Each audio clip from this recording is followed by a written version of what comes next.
So you want to know about paraphilias, eh? Oh, don't be shy. It's only natural to explore human sexuality. Much better.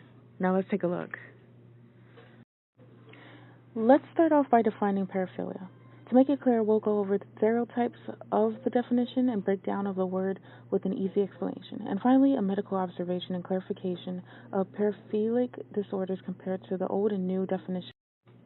When we ask around or refer to mediocre websites to define paraphilia, we find definitions like paraphilias are problems with controlling impulses that deal with constant sexual fantasies, urges, or involve unusual objects or activities. Paraphilias come from the Greek word para, meaning beside, and philia, meaning to love. For this video, we will stick to an easy definition of paraphilia. Paraphilia is abnormal, not problems, of sexual attraction, arousal, or gratification. This leaves room to explain what fetishes are. Fetishes are subgroups of paraphilia. It involves the attraction to body parts or inanimate objects.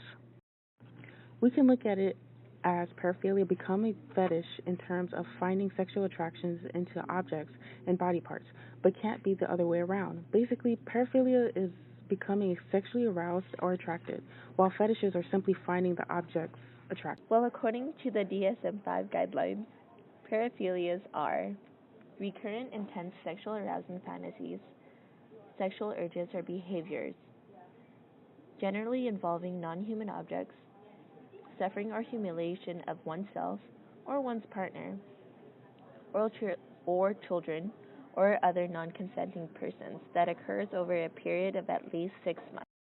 As of today, the DSM-5 guidelines have altered the definition to any powerful and persistent sexual interest other than sexual interest in copulatory or pre-copulatory behavior with phenotypically normal, consenting adult human partners. The DSM-5 guidelines have taken into consideration that not all paraphilias are extreme.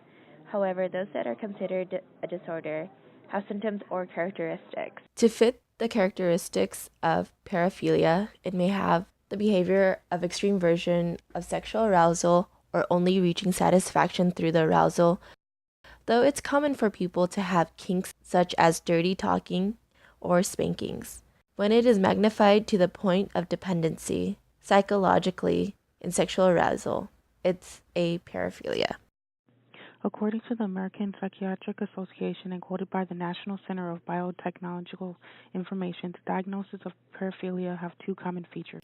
Feel personal distress about their interests, distress resulting from society's disapproval, or have sexual desire or behavior that involves another person's psychological distress, injury, or death, or a desire for sexual behavior involving unwilling person or persons unable to give legal consent. So what leads to someone having a paraphilia or paraphilic disorder? To put it simply, there is no known reason as to why paraphilia comes about. However, there are many experts that believe the following are causes for its development. Childhood trauma has the case of people who are the victim of the trauma and begin to find pleasure in similar situations or observe the trauma and wish to reenact it to achieve arousal. Conditioning of pleasure involves fixed attachment to an object or situation through repetitive stimulation of the object or situation till the victim finds it pleasurable.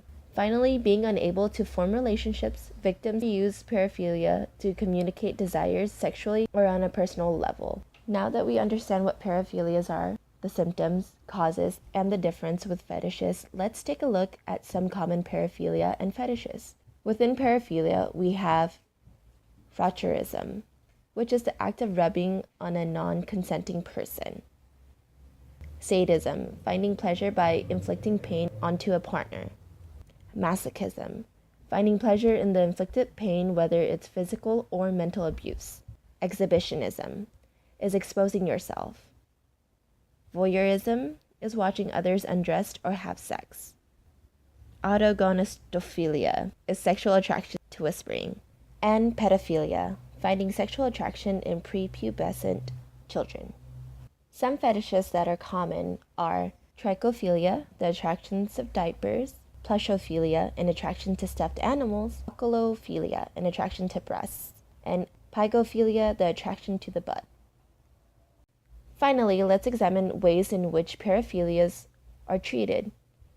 Anti-androgens. They lower the sex drive, reduce frequency of mental imagery of sexual arousing scenes. Hormones. Lowers the sex drive, reduces erections, sexual fantasies, and sexual behaviors. Also can be used with therapy. Antidepressants. Prozac, which lowers the sex drive but doesn't shut down sexual fantasies. Medroxyprogesterone acetate. In the Bull M. Acad. Psychiatry Law, Volume 23, Number 1 in 1995, the study shows testosterone levels in 29 men suppressed to less than 0.5 milligrams per milliliter up to 6 months. CPA decrease in erections, ejaculate volume, and sperm autogenesis. To be clear, we must consider the extent of paraphilias and mental illnesses. It's common to have a paraphilia or fetish. However, as long as your paraphilia doesn't affect your lifestyle, it's not a mental illness. Regardless of each paraphilia as a case should be observed face to face in determining the severity.